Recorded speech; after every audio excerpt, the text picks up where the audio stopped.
Les enfants ont une propension à construire des châteaux éphémères. Avec soin, ils creusent, prélèvent le sable près de leur chantier, façonnent, bâtissent châteaux, ponts et murailles. Petits précurseurs d'une architecture audacieuse, nos bambins semblent ne pas supporter une plage blanche de construction. Avec l'âge, le désir de bâtir se rationalise. Méthodes et techniques s'affinent et la démesure donne vite le vertige. Devant l'œuvre construite, nous oublions la grande quantité de matériaux nécessaires pour la bâtir.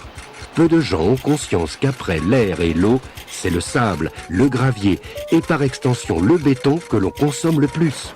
Plus de 20 kilos par jour, soit près de 8 tonnes par an et par habitant. 20 kilos par jour, après l'air et l'eau? Non, je vois pas du tout. En plus, ça va être tout bête. 20 kilos par jour, le pétrole. Ça se mange pas forcément. C'est un poids. L'essence. Du verre, de l'acier. Je donne ma langue au chat, je sais pas. C'est une bonne question. Je cherche.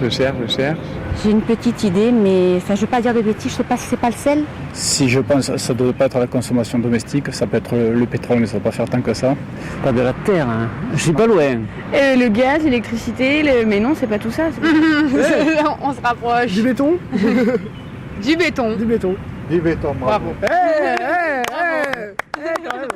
Le gravier et le béton. Alors ça, je n'aurais absolument pas. Pourtant, écoutez, c'est vrai que c'est évident. On a du béton partout, du gravier, ben voilà, il y en a sous nos pieds. Du sable, du gravier. Et donc, vous appelez ça les granulats. Eh bien, écoutez, je suis ravie d'avoir appris quelque chose aujourd'hui. Mais pourrait-on s'en passer? Si vous me dites qu'en plus on en consomme 8 tonnes par an par habitant, ça me paraît difficile de s'en passer comme ça du jour au lendemain. S'en passer, ça paraît difficile pour les ouvrages d'art. Déjà, il n'y aurait plus de construction, de béton, d'immeubles. Rien, il n'y aurait rien. Il n'y a qu'à regarder autour de nous, quoi. Je sais pas. Il faut être visionnaire si vous voulez, mais est-ce qu'on peut se passer du béton? À l'état actuel des choses, non. Ne serait-ce que mon bureau, par exemple, il n'existerait pas, il n'y aurait pas de bâtiment, il n'y aurait pas de route, de pont, de voies ferrées, Non, je crois que c'est pas possible. Là, il faut revenir à l'âge de pierre. Sans passer, je ne sais pas comment. D'abord, il y aurait beaucoup moins de logements. Il n'y aurait pas de crèche, il n'y aurait pas d'école. Il n'y aurait pas d'hôpitaux, il n'y aurait pas tout ça qui est quand même indispensable à notre vie aujourd'hui. Moi, je pense qu'on ne peut pas s'en passer, puisque c'est une matière, si on l'utilise énormément, c'est que ça doit être très utile, et en plus c'est naturel, donc non.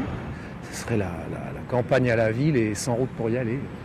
Que serait la dextérité du chirurgien sans l'hôpital? Que serait le dévouement de l'institutrice sans l'école? Que serait l'habileté du pilote sans la piste d'atterrissage?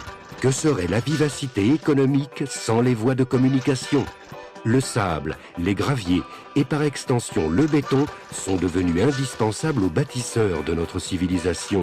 Les granulats sont la matière première de nos équipements structurants. L'exploitation d'une carrière est une parenthèse qui se ferme dans l'histoire d'un lieu, alors que les ouvrages d'art et beaucoup de bâtiments traverseront les siècles. Aujourd'hui, la gestion d'une carrière de granulats ne s'arrête plus à sa seule exploitation, mais se prolonge au-delà de sa fermeture pour que la réaffectation de l'espace permette de nouveaux aménagements. Un cadre législatif et déontologique strict régit le fonctionnement et la réhabilitation d'une carrière. Extraire des graviers est devenu une nécessité pour répondre à la créativité de nos bâtisseurs, mais aussi à la satisfaction de tout un chacun dans notre société moderne.